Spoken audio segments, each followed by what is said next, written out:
Phin Outta football show. I am your host with the most, B Herbo, and I got my brother from another mother, Rob, man, in the motherfucking building. Rob, man, what up, man? What's going on, my boy? What's going on? What's going on?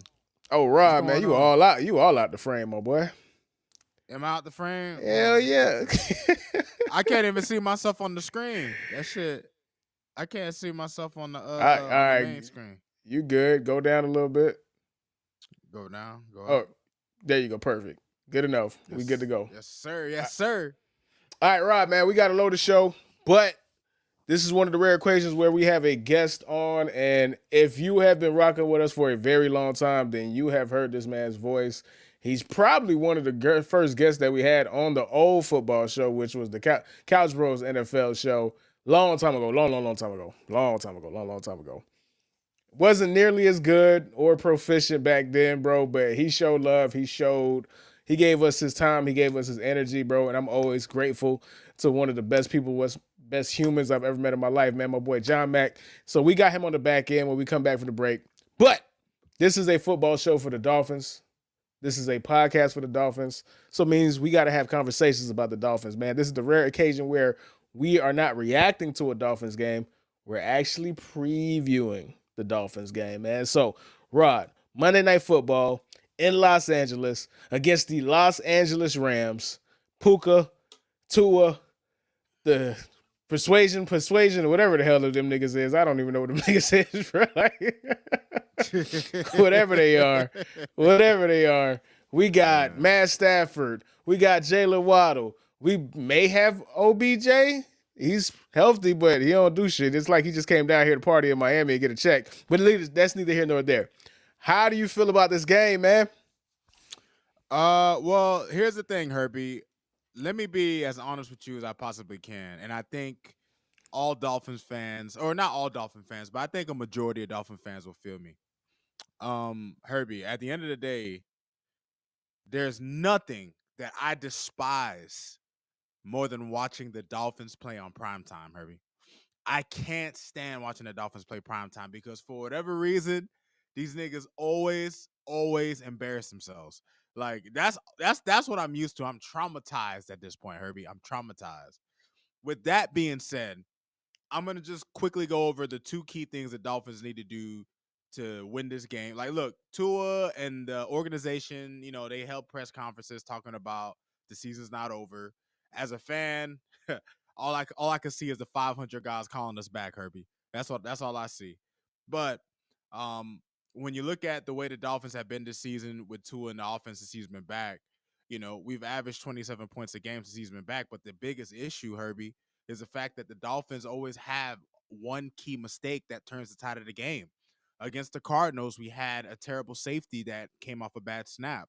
Against the Bills, we had the opening possession of the second half and we fumble and completely flip the tide of the game. So the Miami Dolphins offense, knowing that our defense is injured, knowing that we don't have the horses on that side of the ball, we have to make sure on offense that the Dolphins don't make any mistakes. We can't have turnovers. We can't have bad snaps. Like, I want to see the Dolphins offense, Herbie, play a clean game. That's what I want. And on the other side of the ball, on defense, I mean, dude, Herbie, the Dolphins defense this season, when they go up against a competent passing offense, they haven't really looked that great. And you're going up against a Matt Stafford who has Puka Nacua, who you mentioned, who has Cooper Kupp, Tutu Atwell. Like, he has weapons, dog.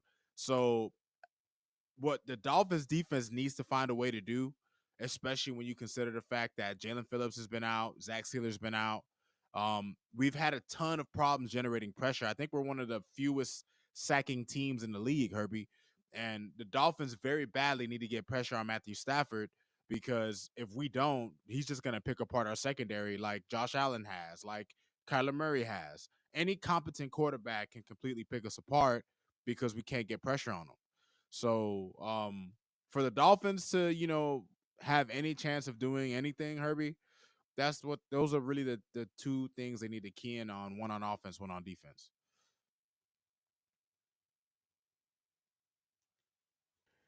Not to be a Debbie Downer, man, but I was doing my research on this game and whatnot, and I was on the Finsider, and the Finsider actually looked up all of the pundits in the NFL circles, whether it's CBS, NFL.com, yada yada yada, you know, the whatever, right?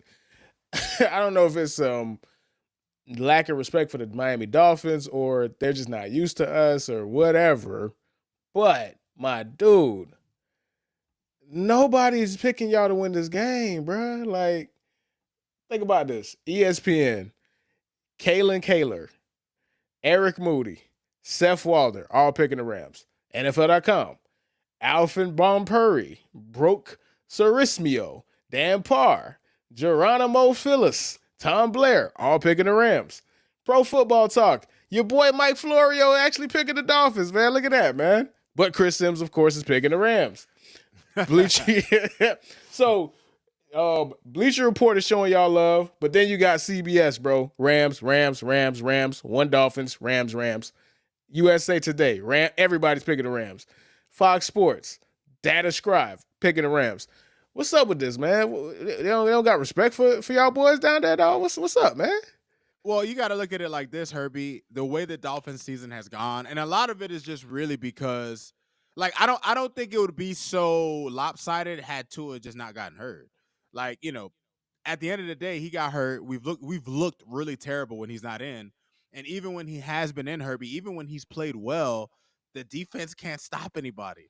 So the problem that we have, Herbie, and why I don't even blame all the analysts for going against us is just the fact that even with the offense having its firepower back, even with the offense having its backbone back, against other teams that have potent offenses or even competent offenses, the Dolphins defense, like if the Dolphins are in a situation like last week where it's like whoever has the ball last, if the opposing team has the ball last, we're screwed.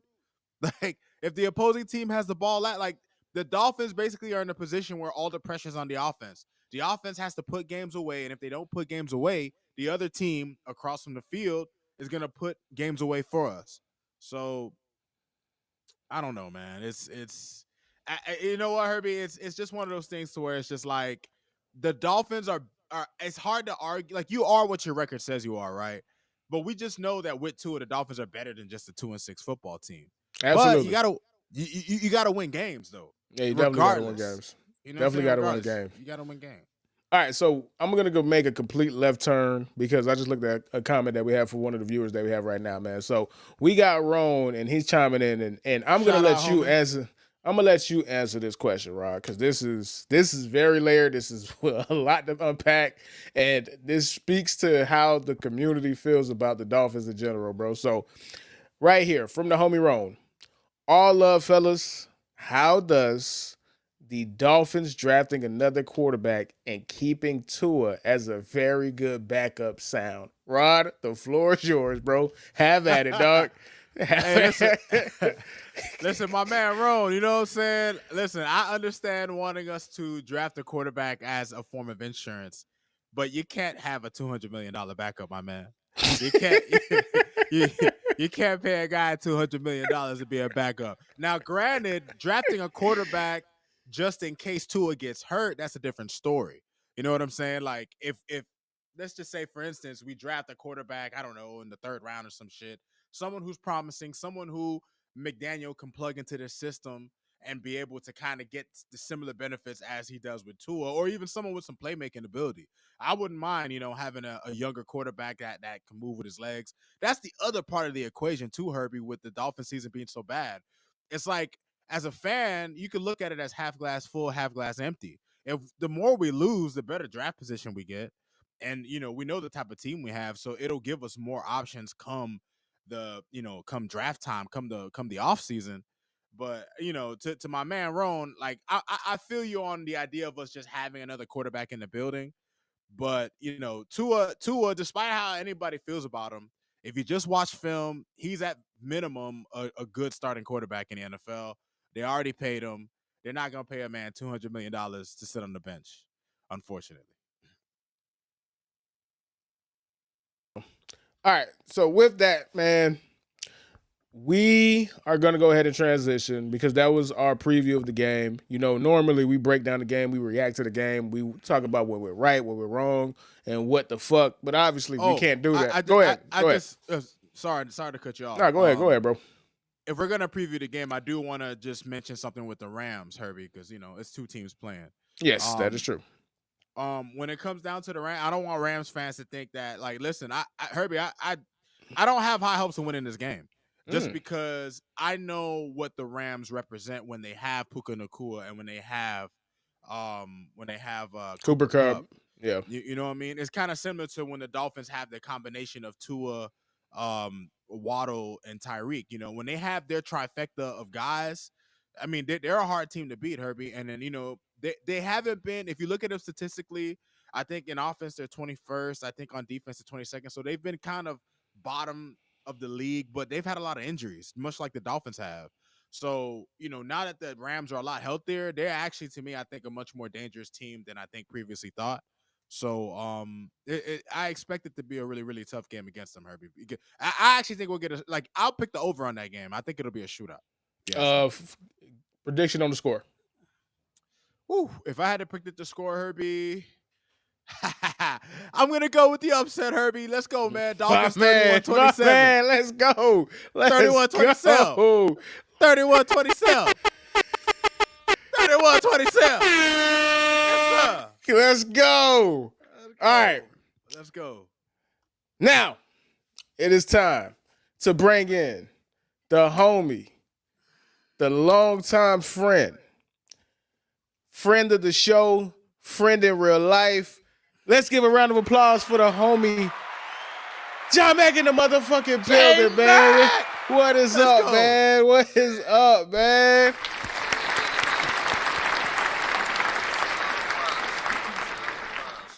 How you doing, bro? What is going on, man? Very good, dude. Just chasing kids around most of the day these days. Yeah, that sounds like it. Yeah, daddy daycare. Yeah, I got a 3-year-old, and everybody says she's 3 going on 30, and that is 100% the truth. I had to have a conversation with her last night because she said, "Daddy, can you take me to go buy some toys?" I said, "Zah, for your birthday that just passed, I bought you an iPad. Your godmom bought you a bike. You got 2 cars. You got a scooter. And then your goddad got you another bike. What more do you need, bro? Like, these kids just take and take and take. Just a little bit more is the answer, is the thing. I understand it completely. My son turns 6 on the 18th of October. Woo! Goddamn, time flies. And we're very blessed. We have a huge community up here, and they go all out for his birthday. 2 days after his birthday, he goes, "I feel like I should get a Max box car because it was my birthday just the other day." Like, there's a sleeve of Matchbox cars at the house that you haven't even looked at yet. But the funny part is when you try to apply logic, they just completely ignore it. They're like, "Yeah, you making sense, but that's not what we're talking about right now, pal." Like the struggle is embracing that, and you want them to think outside of the box like that, right? You want them to challenge you, right? A little bit, but at a certain point, it's like, absolutely not, bro. Like, it doesn't matter. Your argument's never gonna matter in this situation. You are doing exactly what I just told you to. All right, man. So we are having you on, and last time we had you on, I don't even remember. I should. I can't. It's been so long. That episode's not even uploaded. But I know this for a fact. Your lines wasn't the lines that we have right now. You guys were on the baby. These are the Motor City Kitties. All right. Oh my God, man. We're hard. We're hard now. The thing is that the last time, I know it exactly. I was at a rental property that I was renting out, like so long ago. Yeah, it's been a minute. We didn't even have video chat yet amongst the 3 of us. We couldn't figure that out, so we did it live just on comms. And I was wearing a paper bag on my head. Nobody could see it on the broadcast, but I'm just showing the world that I've got a weird little mustache now, and That's a the dad Lions are. stash, bro. That's a dad Detroit Lions stash if I ever seen one, man. I'm, That's straight out of '87, baby. That I'm thing looks amazing. Yes, I'm scheming a transition of jobs. I'm going for the somewhat scary accountant dad look, and I feel like it's working for me. You should see me in a Nah. collared shirt. You should see me in a collared shirt. I I look like the listen. type of dude that's like, what does he do for a living? The answer is bartender, and I'm at Winn Dixie. Like, It's so funny because, like I said, we know each other. Me, you, and Rob. We know each other. We've many hung years, out. many We've years, hung out. many years. So it's hilarious what becoming a full functional adult does to people in the best way. It's just Yes, the person you least expect to transition into that kind of clothes, that haircut, everything. I You're get just it, yeah. it just Yeah, happens. It I- just fucking happens. I You will wake up take- one day, you're like, yo, I look dumb in this. I gotta go get a collar shirt, bro. Like, Yo, that shit is instant, bro. It's an instant change. It's I'll crazy. I'll tell you exactly when it happened, dude. 27. 27, I was wearing a tank top, and everyone around me was wearing like a collared shirt or something. I was like, you know what? I gotta stop wearing these. That doesn't mean I don't wear them, like, you know, all the fucking time, but I don't show up to people's birthday parties in them anymore. So that's growth. no, for sure. Absolutely, man. Speaking of growth, man, talk to me about the growth in the fandom, bro. Like you are rooting for the Detroit Lions when they are considered the best team in the league. How does that feel? And you're day one. He's a day one too. And you're day Like- one. You're day one. So just go ahead, man. Take us through everything. Like, how does it feel, man? It feels weird. I've never felt anything. I've never like really come close, like this close to something like it. So Dan Campbell, I feel like the only reason that you hear Jared Goff chants in other team stadiums is because Dan Campbell cried on national television in front of the national media in front of Detroit. Big, tough leader of men. Cried. Told everyone, told us, I want to win and just trust us. And once you watch a dude like that cry on national television, bro, it's over. Like you've got us captivated. He kept us there during the first season. That's when he started crying. Second season, no more tears from Dan, but you know, we had our moments where it was just like, hey, he's still learning to be the head coach of a football team. Even when he was playing for the Dolphins, bro, or excuse me, coach for the Dolphins, he was doing crazy shit, but he knew that he had the locker room and he could do whatever the fuck he wanted, and that's what he has in Detroit. Pardon my language. Dude, you're this is the Phin Outta Water show. We let it fly, baby. We Never tried. censor, man. We I honest- tried. I Be honestly- free, my friend. Be free. Be free. I had honestly forgotten about all the N-bombs you guys dropped before I got Listen. on. Me and Rod, we're gonna take the viewers behind the curtain. Me and Rod, we had a conversation. We were like, yeah, man, we probably got to cut the cursing out. You feel me? To reach the algorithm. The very next episode, man, fuck that team. Fuck this, them fuck that. motherfuckers. Yes, Fuck them boys. So yeah, bro, hey, at this point, we just gave up, bro. It is what it is, dog. So, I heard. I don't. Where do I want to take this? Because matter of fact, let's do this. Let's break down the game that you have against the Texans right now, and then we'll go back down memory lane. So big game. It's starting right now. I apologize for holding you up because I know this is a big game that you want to watch. So my apologies, dog, for holding you up. I haven't watched the kickoff of a single game this year. Adulting. Adulting. That's all that is. Well, really, what it is that the first time that I did catch the kickoff was the Bucks game. And y'all so lost. Now I just don't catch. So the kickoff. now you're just like last time we I got you. Fair enough, man. Okay, so you guys are going against the Texans. So the only team that's on your heel at this moment, because the Bears are a disaster, the Packers are flawed, and we just seen with the Minnesota Vikings today, I told you motherfuckers about this guy, Sam Darnold. Sam Darnold. No. Sam Darnold truthers, dude. He's He's back. back. He's I love it. I Everyone love just it. didn't have updated tape on him, bro. It's I been love so it. long. I love it. That's what he's. Oh yeah, okay. We can make an He's excuse back. for that. Yeah. He's back, right? So you guys are gonna win the division going away, but this is still a game that you gotta dominate, and this is one of those games on the road steps when everybody is treating you like you won a Super Bowl, which you haven't. Isn't that weird? Like you guys y'all are getting hunted, but y'all didn't win a Super Bowl. Y'all didn't even go to the Super Bowl last year, but they treating y'all like y'all are being hunted. How does that feel? They treating y'all like y'all the Chiefs. It's brand new, dude. It's brand new to me. I don't disagree with us. Like you're a fraud until you do something, right? We didn't even win the NFC North. Made a bonehead call last minute, didn't work out. It looks like a bonehead call when it doesn't work, right? But fact of the matter is that we've gotten better every season.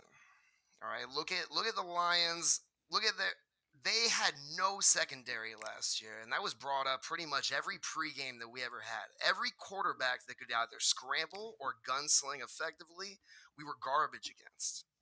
Now we beat up our secondary, dude. Brian Branch brought up a really, really, really, really, really tight win against the Packers, even though he got ejected. That type of shit for our culture just wins. I can't stop saying it enough, but Dan Campbell is the reason that we've gotten this, and you can't go that without mentioning the general manager. Night night, Yeah, general manager. What is it? Brad Holmes is our Brad Holmes. Yeah. manager. I was gonna say Brad. I was gonna mix their names. I was gonna say Brad Campbell, but yeah, Brad Holmes. Yeah, Brad Holmes. Yeah, Brad Holmes, dude. Sheila Ford Hamp really is where it all starts, and that's what I wanted to say to Herbie. And every fan, it doesn't matter how good your team is or how good your coaches are, bro. If your ownership isn't on board, you're not going to get better. Sheila Ford Hamp went and said, I want this fucking team to win. I'm tired of owning a losing franchise. Now that I'm in control, fire everybody. Let's hire a team that wants to win. And she started with Brad Holmes. Brad Holmes brought on Dan Campbell. And the Lions have scored on 6th and 7th round draft picks. Look at Sam Laporta. Brian Branch was drafted in the 6th round. He's one of the best safeties in the league in his second year. Yeah, absolutely. That's crazy. That's crazy. Yeah, that is nuts. And then you got crazy. And then you have the picks where Milan, right? So Jahmyr Gibbs. Yes. I remember when y'all drafted Jahmyr Gibbs. Mm-hmm. The nerds were like, you can't draft a running back that high. Yeah. You know what I'm saying? And again, I'm not the college football fan that I used to be. Sure. So I wasn't too familiar with Jahmyr Gibbs. I saw one video. I said, hey, that guy's really fast. All right, cool, I guess. But he's more than fast. He's special. Like, you guys are hitting on it all. And that's how you're supposed to win. You have to hit on all of the margins. One of the funny things is that the big sports media companies, right? They're starting to look at the Lions finally, and they before where Jared Goff was a fraud because that was a narrative when we first signed him, and he was washed, and we got completely battered in the Rams trade, giving away Stafford is what everybody was telling us we were doing. Goff is an operator, and when you have the stable of running backs, the stable of versatile receivers and running backs that we have, all Jared Goff has to do is keep tempo. And he's got ice in his veins. Doesn't mean that every once in a while you don't get Jared Goof. that's just the reality. We've all seen it here. I don't mind whistling. It's just something that happens. Everybody has bad days, and fortunately, we haven't had to rely on him a whole lot. But as long as he keeps going at an 80%. Yeah, so he's on pace to break Drew Brees' record. He's at 74.9%. Yeah, it's absurd. And the crazy part is the one thing that was about Jared Goff was you could blitz Jared Goff. You can't blitz Jared Goff anymore. He has the highest passer rating on blitzes. He has the most touchdown passes on blitzes. He has the most yards per attempt. He's averaging 11 yards per attempt on a blitz. That ain't the Jared Goff I grew up with, bro. This ain't your mama's Jared Goff, dog. I'm sorry, bro. At all, bro. it comes down to Brad Holmes and Dan Campbell working together and building a team instead of just chasing after these free agents. You don't go to Detroit to make money, you go to Detroit to win. And I feel like that's the culture they're building there, and I can't wait to watch it. I hope my kids get to see it when they're like my age. Man, That's the listen, type of shit man. I'm looking forward I'm to. I'm happy for you. As somebody who gave up on his favorite team, dog, it's beautiful to see people rewarded, bro. I tried, and all I got was despair, anger, and sadness, dog. But the Herbie, Detroit Lions, you got something, man. And Herbie, talk to me, I, man. my heart aches for your burdens for the team that you used to follow, bro. But Man, I was so proud. I was so proud of you, dog. I was so that proud I of you. gave up, man. You know, Thank you're you, too good of man. a person. Cowboys Nation, if you're watching, you're too good of people. You a good man, bro. You a You good just man, bro. You a Oh good man, shit. bro. Appreciate you, dog. All right, let me ask you guys a question. We got two ways we could take this.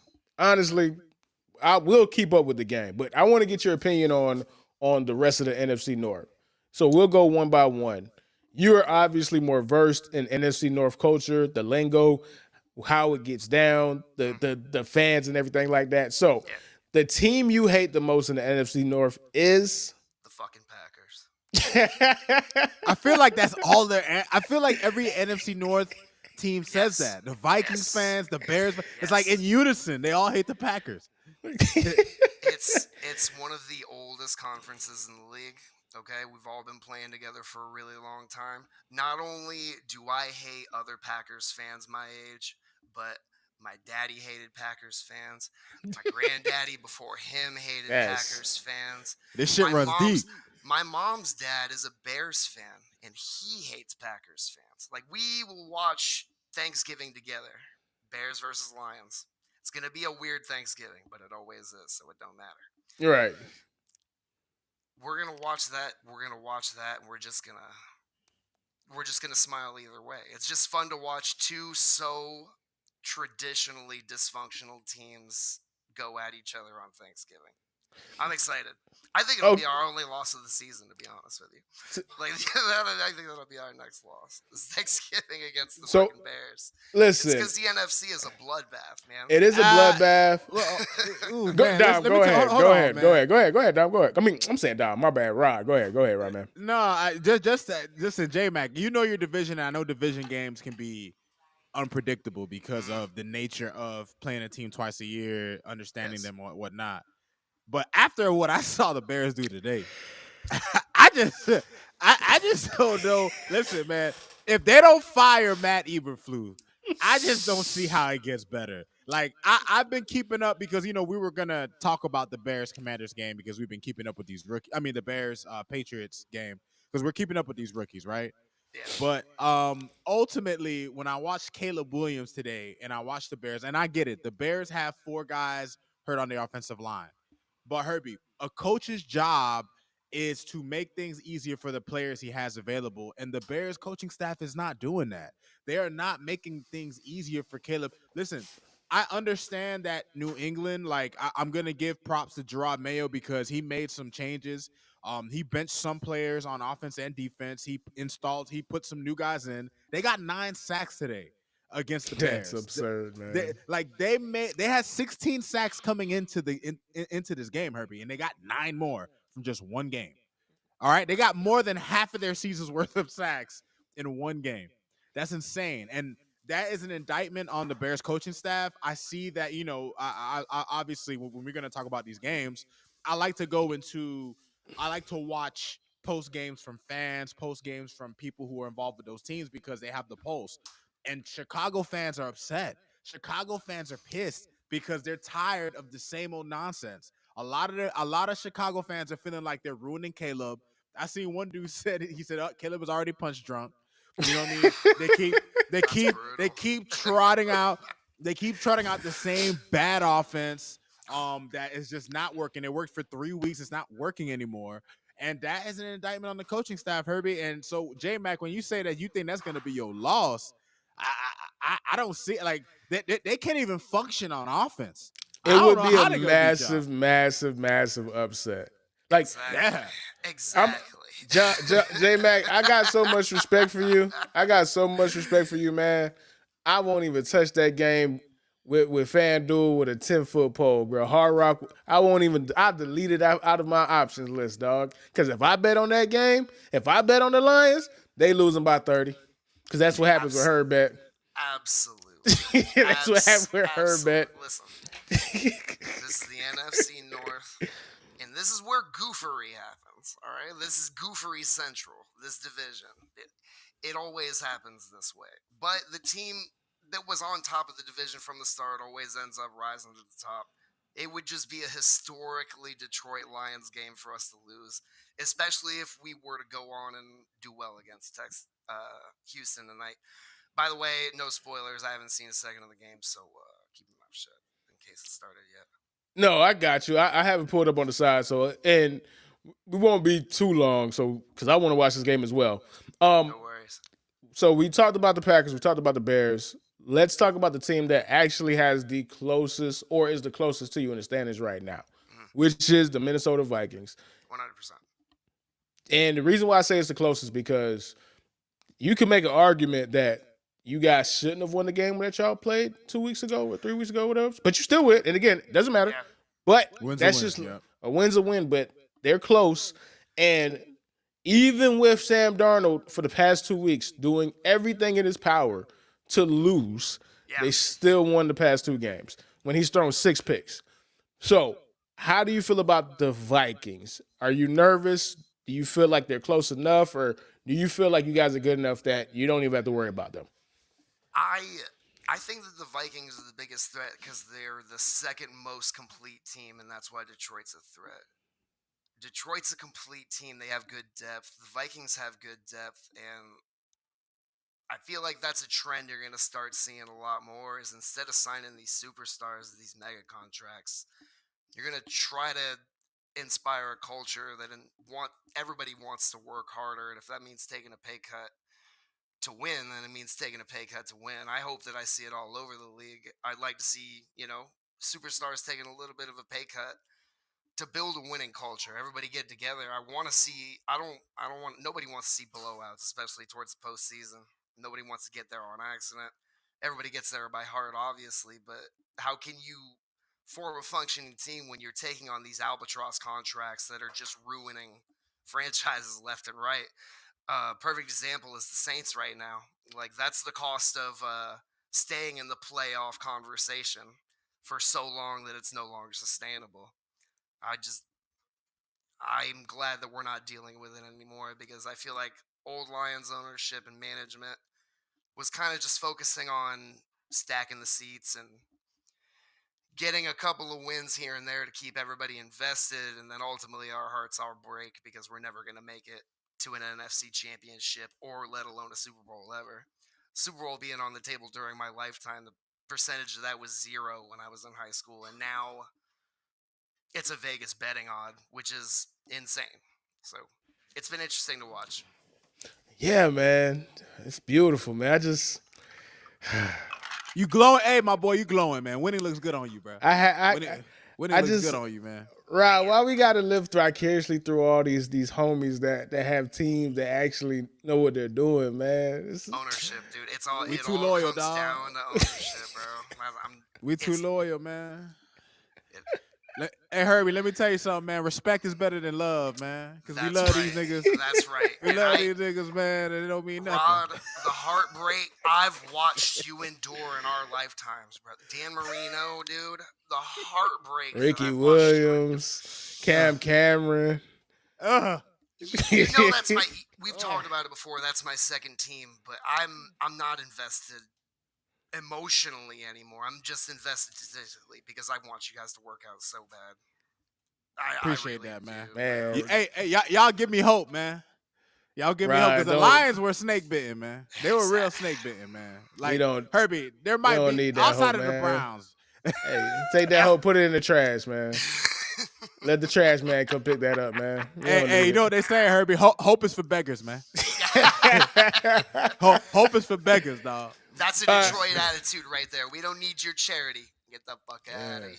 All right, so right now the game is in the 8 minutes of the first quarter, still 0-0. Texans are driving, so that's just going to be the update. We're going to update everything periodically as the game's going on, man. So let's recap. Actually, where do y'all want to take this conversation, man? I didn't think this far into it. I'm not going to lie. Well, I remember you said pre-show J-Mac wanted to throw a little hockey in there, man. No, I wanted to save that. I want to save that because we got about 20 minutes, so I want to say that for like the last 10 minutes. Is there a particular game that you guys wanted to break down while we still here? I definitely wanted to bring up the Commanders and Steelers game. Let's do it. Let's go. That's interesting. I'm gonna let y'all take the lead on this one. Yeah. So Rod, you want to go? Yeah, go ahead. No. You start. You start. Go ahead. You got this, bro. Okay. First of all, I want you to get to Dom's comment first because then I'll get to that. Bruh, I don't want to talk about that bullshit, dog. Bro. Oh my God. You know what? That's one of my thoughts from Red Zone, so I'll get it out the way. The Chiefs remain undefeated because of a field goal block. Herbie, what? Like, bro, first overtime, they win last week. Like, they just keep getting by through the skin of their teeth. This shit Herbie, it eerily reminds me of watching the Patriots as a young person. Okay, so this eerily reminds me of that shit. I was watching the Steelers and Commanders because I knew we were going to talk about it. So I was keenly focused on that. And then I saw that all the games were wrapping up and whatnot. And I didn't know who won or lost. Last time I checked, it was 14-16. So I assumed that the Chiefs won. I was correct in my assumption. I didn't know how they won. I went on Twitter. I saw 14-16. And then I saw that the Broncos were at like the 10-yard line. I'm like, well, how did they lose? They got a fucking field goal block with 1 second left. And if you see the play, the guard, the one that gave up the block, he absolutely got blown the fuck up, ran over. I'm like, you literally had one job. Turnstile, bro. Turnstile. Like, unbelievable, bro. Brutal. You cannot end up on your ass with Not 1 in that second moment. left. Not in that moment, dog. If you gotta hold a motherfucker, hold him. Anything is better than getting your ass kicked, dog. Like anything Cheat. better than that. Anything. It's 1 second. It's 1 second. They might not even call it, Herbie. It'll happen so quick that they might not even call that shit. Like, Dog, I watched. Oh, okay. All right, man. and Herb, you want to know what makes it so bad for me, Herb? Why I'm so pissed off about that game? I put in a ticket to where I had the Bucks cover. Mm-hmm. I had picked the Chiefs to win money line. Mm-hmm. I had picked who else did I have picked that? I had like 14. I had Buffalo covering. I had another team. Like, I had hit on all the teams, but my player, I even hit on Bijan Robertson on this ticket. Anytime touchdown. All I needed, Herbie. I had Patrick Mahomes 1.5 over. I just needed one more touchdown pass, Herbie. Before there was a play that they had where he threw a shuffle pass to Kareem Hunt. When I tell you, I jumped up so hard, and then when they stuffed him, Herbie, I fell to my knees, Herbie. Man, I fell to my knees because I was like, no. Fell to your knees when the law came, huh? Fell to your knees when the law came. It hurt so bad, dog. It was cold. Listen. This is gonna be sacrilegious. I have John Mack. I got a couple of homies. You feel me? Multiple Dolphin fans in the chat right now. The 20-year domination, the 20-year run from the Patriots didn't bother me. I'm secretly a Patriots fan. Sorry, guys. I don't mean to, expose myself. Tom Brady fan, really. I was a big Tom Brady fan. That's fair. I appreciate Pat Mahomes. He's phenomenal, but I'm not a Pat Mahomes fan. So now I know what it feels like to be completely fucking annoyed by these bastards winning in the most stupid fucking ways every goddamn week. That's what you guys had to deal with? This sucks. I hate it. I could only feel for you guys because that was your division for 20 years, bro. Yeah. I'm not a fucking AFC West fan. I don't even care. And I fucking hate it. So this sucks. Yeah. Ugh. It's Ugh. Oh man. watching what Aaron Rodgers used to do to the Lions, like every Sunday for so Oh, long. yeah, Looking yeah. back, is like everybody has the team or the quarterback that they hate for any like broad like variety of reasons. The reason that I hate the Packers and Aaron Rodgers in both of those categories is because of what they've done to the Lions over my lifetime. It's just, since his career started, he's been nothing but a menace, bro.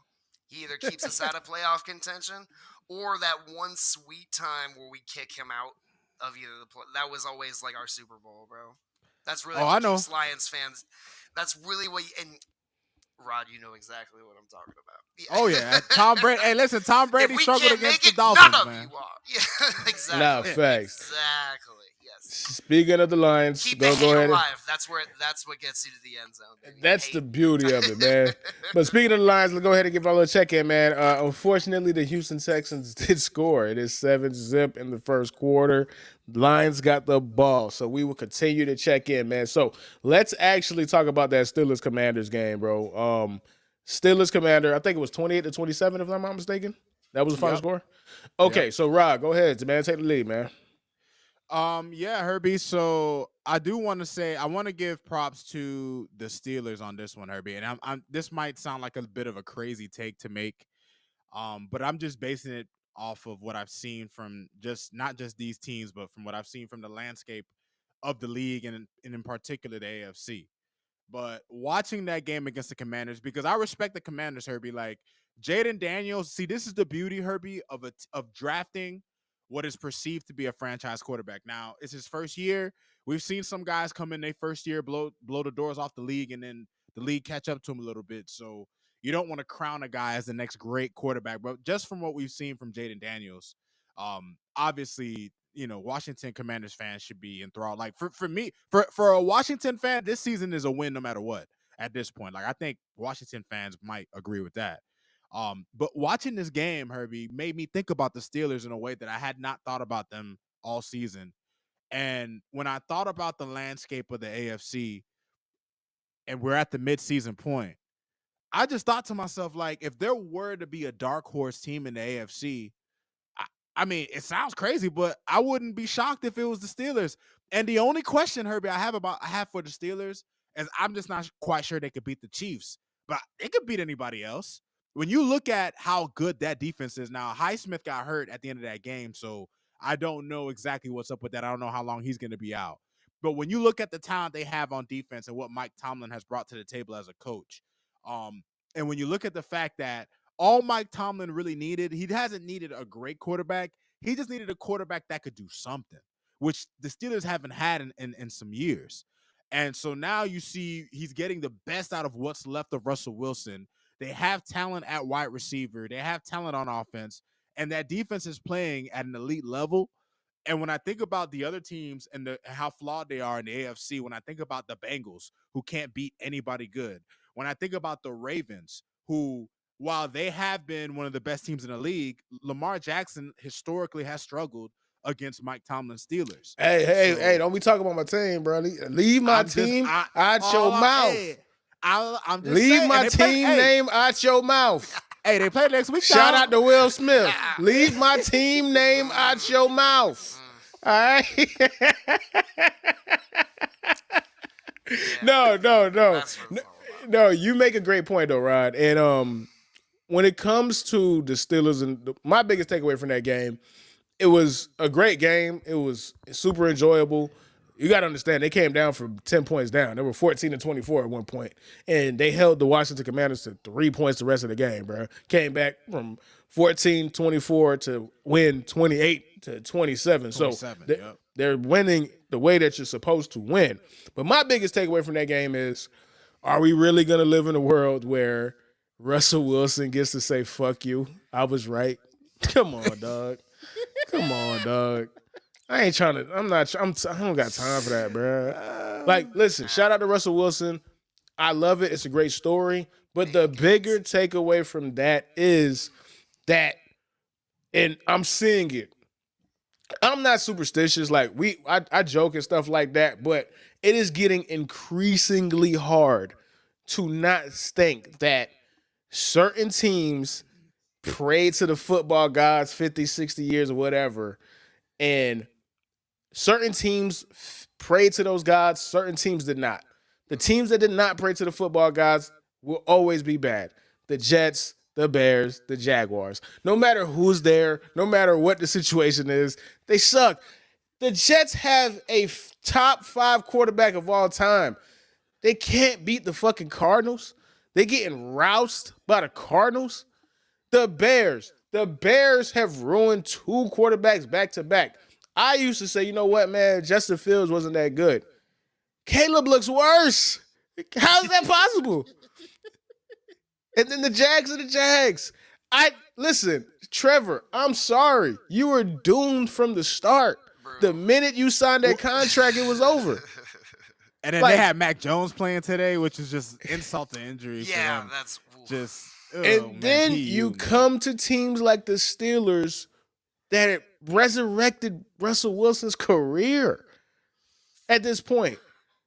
He looks like, I'm not going to say peak Russell Wilson. I'm not going to say apex Russell Wilson, but he looks like a damn good fucking quarterback again. This is the same guy that got ran out of town in Denver. Yep. Yeah. So I don't know what it is. Maybe dudes get geeked up. I don't know. Maybe it's some mental games where they be like, yeah, all my powers as an elite football player goes away when I wear blue, white, and orange. But when I wear that fucking Steeler yellow and black, they come back again. I don't fucking get it, bro. But it's starting to piss me off. All right? You know what it is, Herb? You know what that speaks to, dog? It just speaks to the fact that Mike Tomlin is one of the greatest coaches that we've seen in football.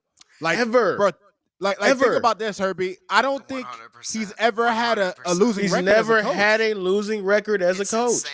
No matter who's on the roster. That's Herbie. He had a winning season with Mason Rudolph. I'm pretty Crazy. sure it was Rod that said that he's like that's the AFC dark horse. I don't follow the AFC very well, but that's absolutely true. But they're always the dark horse. They always find a way to make it into the mix and have a winning record. Yep.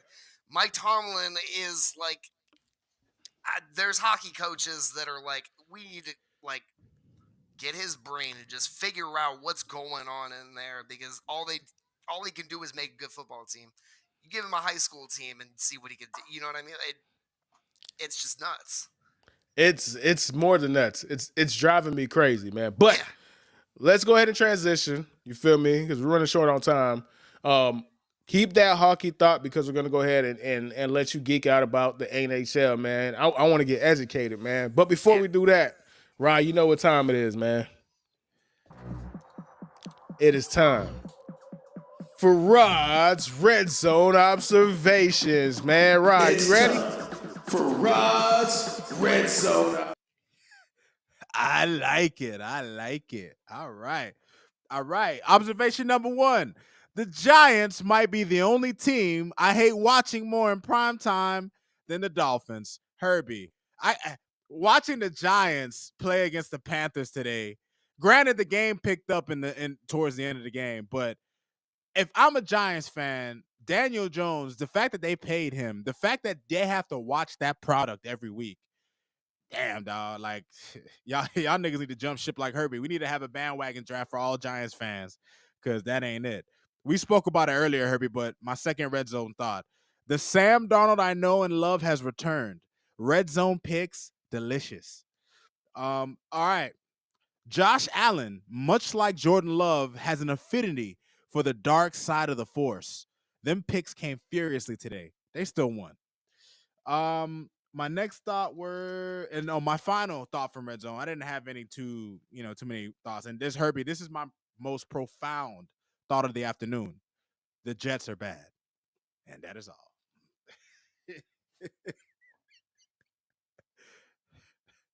I actually got something here, man. I was trying to get it to work, but let me see if it's gonna work now. Hold on, Rod.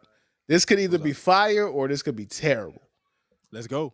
Yeah, We ain't too deep now. yeah, terrible. The Now we just background wait. music section. All right, y'all do y'all thing. I gotta figure this shit out. Y'all figure this out. Hold We on. figure it out. Hey, No. Y'all have the conversation about the NHL. Boom. There you go. Right there. All right, cool. So basically, one of the things that I wanted to highlight that I've known for a little while, but I think is pretty interesting, is there's a guy called Gary Bettman, and he's currently the NHL commissioner. The NHL is struggling to beat the women's basketball.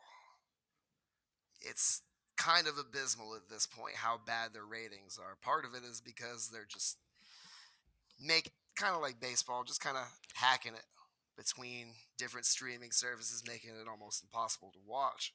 But the reason the name Gary Bettman is important is because he used to be the marketing director for the NBA during the early 80s.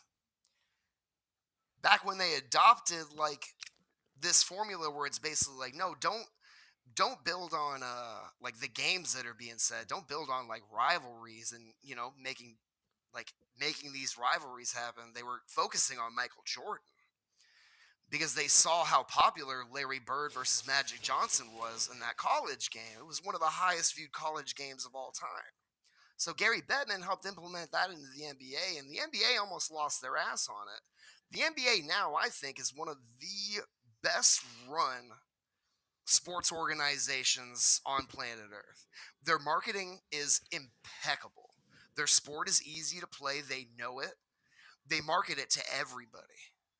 They're they run a really, really good organization, at least from my viewpoint, because the way that we run the hockey organization is just terrible. And Gary Bettman's part of that reason. The reason that y'all don't know anything about hockey, and mostly anybody, is because they do no favors in keeping the game so hard to watch.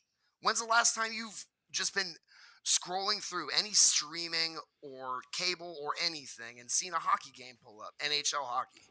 It's been since the 90s or the early 2000s, I would like wager to bargain. Yeah. So it's even going to that point, right? For the Stanley Cup Finals, I had trouble finding some of them fucking games, and I was actively trying to watch it. You know what I'm saying? Like, I don't know shit about hockey. I'm not gonna pretend, but I'm always have been somebody who's like, I'm gonna root for the Florida Panthers because Yeah. that's the actual only team that we have in Broward County. That is Facts. my home team, so that is my team. So before 2 years ago, when they made the Stanley Cup final, they got swept or whatever. I was rooting for them. Like, I'm always gonna root for them, but Of course. I don't know how to find these games. Like, and what happened is that going back, I want to say the mid 2000s, ESPN decided to not renew their contract with the NHL, Absolutely. and that's at that time. If your sport wasn't on ESPN, your sport had no chance as far as outreach, growth, popularity, because ESPN at the end of the day is still the worldwide leader in sports. And that was before they lost subscribers, before we had all of these different options and Netflixes and this and that and the third and all of these streaming. So they've been on the outside looking in for 20 years now. Now you're telling me it's even harder? Exactly. And fans are tired up with it. I'd say that hockey's viewership is actually really, really large, but the point is that people are just, not paying for it anymore to watch it, is probably the polite way to put it. But the fact of the matter is, it's an incredibly exciting sport, and I feel like it could have a really, really good market value pretty much anywhere, but nobody wants to watch it because you can't just put it on your TV. Everything else is available, especially in a market like South Florida. And our viewpoint on it isn't exactly the same as someone that would be listening to this from New York or Maine. It's pushed just as hard as any of the other big four sports. But in a market like we're at, hockey does its fans no favors. So why would I, as a Florida hockey fan, pay for four different subscriptions to watch hockey? It's because we love the sport so much, and we're either going to pay that money if you got it and you're like that, or the alternative route. You know the alternative route, man. Fuck y'all. I ain't gonna say. You I ain't already gonna, know. I ain't finna give up the dope. I ain't finna give up who the dope man is. You feel me? Cause I ain't no snitch. But just know that me and the dope man, we locked in. Best believe it. Hey man, Best loose lips sink believe it. ships, man. Best believe it. Loose lips Best sink believe ships, it. man. But look, All right. so let's stay there. Let's stay there because I think that's an interesting conversation to have. All of these sports companies, and this is the Netflix effect. Netflix was the greatest thing that ever happened for Netflix. But it was the worst thing to happen for us as consumers because it made all of these people, all of these quote unquote executives who just don't know shit about anything, don't know shit about human relationship, don't know about anything. All they do is they pay for all of the data that we unknowingly and unwillingly give up.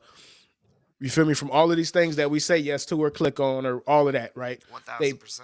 They pay for the data. They get the data. They look at these fucking. They pay an account or a data analyst to make 10 million fucking spreadsheets. They look at the spreadsheets and they say, "Hey, we need our own streamer. We can make just as much money as Netflix." No, the fuck you can't, man. And like you said, you have to be a fucking diehard to pay for 4 subscriptions just to follow your team. I was outside for all of the Stanley Cup games, bro. I was at the bars. I was everywhere. Yeah. This city, this area supports the Florida Panthers. 100%. Hockey crazy. And why wouldn't you be? Dude, this is and I want to segue real quick. The Florida No, go ahead, bro. Panthers, Take it where you want to take it, bro. The Florida Panthers have they have the envy of hockey teams. They've got in Matthew Tkachuk alone, they've got this veteran almost. He's still young, but he plays like he's 40 fucking years old. He's wise, he's mean, he's a fucking smartass. He gets under people's skin. He pulls people's fucking fingernails off and he makes them make mistakes, dude. They're a gritty, dirty hockey team, and that's why they got close the year before, and that's why they won last year. That's the type of hockey that you want to see. I don't understand why hockey doesn't market itself. This blood sport, which is what it is. These teams genuinely hate each other. It's not like football where in football, you've got people from Nebraska playing dudes from New York that have never met each other. In hockey, all these guys have known each other since high school age. They all hate each other. There's a reason for it. Some of them got to play together. Some of them love each other and they don't get to play together. And it's really evident. Hockey, there's a really small sample group because there's not that many people that are good at it. I don't know whether that's about marketing or geography. That's a different discussion. But it's crazy how much there's emotionally invested into that sport. And I feel like the NHL just doesn't market it on it enough. They let it slip through their fingers. No, that's a great point to make because so the NBA is losing a lot of viewership year on year right now, right? And the reason, there's a lot of different reasons. Sure. The main reason is one of the things that you're talking about right now, which the conversation that we're having is all of these different places that you can watch basketball or you're going to be forced to watch basketball, whether it's Amazon, here, there, and there. That's one reason. Right. 2, you don't have to watch a basketball game to know what the fuck happened in the basketball game. Exactly. Right. I could watch unless it's the finals. I could watch the whole game when the game is done on all of these YouTube channels that cut it up into 10-minute bites. And I get all the highlights. I get the story. I get the narrative. I get everything I need. And I don't have to sit around. And then 2, to me, these are the biggest ones. One is for me, and I don't want to put my own personal biases on it, but I also think it's a big part. And then the second point, which is the main point, which is the complete 180 from the point that you just talked about. Point number 1, play style. I don't enjoy watching basketball anymore because, and I don't want to sound like an old guy on a fucking yawn, but too much motherfuckers taking threes, right? Y'all do it, cool, whatever. I get it. The math says take the threes. 2 threes is better than 2s. I understand it. I just don't want to watch it. It's not fun to watch it. What I enjoyed about basketball was seeing the Tim Duncan Spurs play the Boston, the KG Celtics. Everybody was different. Everybody had completely different styles of play. And based on your personnel, it's the type of basketball that you played. And that was enjoyable to me. Am I longing for a bygone era? Maybe. But I can't watch fucking Speedy But Claxton nah. throw up. Go ahead, Rob. Go ahead. No, Herb, to your point, Herbie, back there was a time, even in the early like 2010s, like basketball was once a sport where styles made fights, right? Like we had the grit and grind Grizzlies, the Warriors, and the 3-point thing was rather new. You had other teams that played slower pace, quicker pace. Like it wasn't so like everybody now, like the Warriors came onto the scene and everybody just said, oh yeah, why didn't we just take like a whole shitload of threes before? Like, duh. Like that's how everybody just started playing. And it kind of took some of the flavor out of basketball, right? Because basketball used to be a sport that you had a lot of different flavors, and now all you got is playing in Buffalo. So, I totally 100% feel you on that point. Like, you're not the old man yelling at the clouds on that one, Herbie. Like, basketball definitely has changed in that aspect. I don't disagree at all as someone that genuine like generally only watches basketball during the finals because it is so exciting. But I've noticed year after year that the finals are pretty much just a 3-point shootout. Shooting contests, yeah. And it's not exciting to watch, but watching the finals that happened in like years prior, even up to like the Miami Heat runs, you know what I mean? Back when we all used to run around, like watching that back then and being there in the community for it and watching like whatever's going on in the finals now is night and day as far as excitement goes. Nah, and yeah, because the 3-point was supposed to be a weapon, not the point. No, You yeah, know what I'm saying? yeah. Yep. And 100%. then another reason why is seeing significant change, and this is to go back to the point that you're making, J-Mac, the league is viewed as being filled with a bunch of dudes that don't really care whether they win or not or whatnot. There's this persona or this perception, whether it's true or not, that these guys ain't playing hard, especially during the regular season. Sure. And that is not like NHL hockey at all. Nah. At all. Like that's the complete fucking opposite, man. So, but listen, all of these leagues, in a sense, they're gonna make their money because live sports is the only thing that makes money anyway. So viewership in the long run doesn't really matter. But as fans, I'm just tired of having to get fucked over for trying to support something I love. 100%. And I would love to give, ideally, I think an ideal system would be I give money directly to the teams that I support and they let me watch whatever the fuck I want. If I want to watch all 82 games, let me pay $82. Hell, let me pay $164. I don't care. But like, I want to watch these games. Let me pay somebody to watch them if that's the way y'all want to go. But if you want to make me buy this subscription, and that, I'm might as well get probably cable. Might as well get cable. And I'm Yeah, might as well get definitely cable, not dog. doing that. We're damn sure not doing that. We ain't going back to cable, man. We ain't Right, going back to right. cable, man. No, we're Yeah, we ain't having it. All right, man. So let's go ahead and end the show, man. J-Mac, man, it was a pleasure to have you on, bro. You were a fucking phenomenal guest, bro. Thank you so much for your time, bro. I'm not going to tell you the score, bro, because I don't want to ruin your evening, bro. So I ain't even going to tell you the score, bro. But thank you again, bro. But before we go, I think I got this to work. Oh, shit.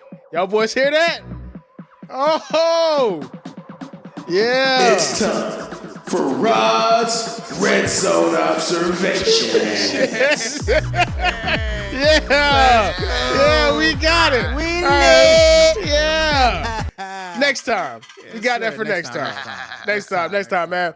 J-Mac, man, appreciate you again, bro. Thank you so much, bro. It's you were one of the first people to show us love. You were one of the first people to believe in us, bro, and I'll never forget that.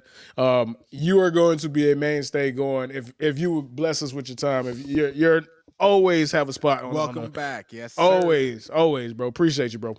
Love y'all. Till next time. Man, love you too, man. Much love, brother. Everybody else, man, we will see y'all next week, man. Deuces. Cheers. Deuces.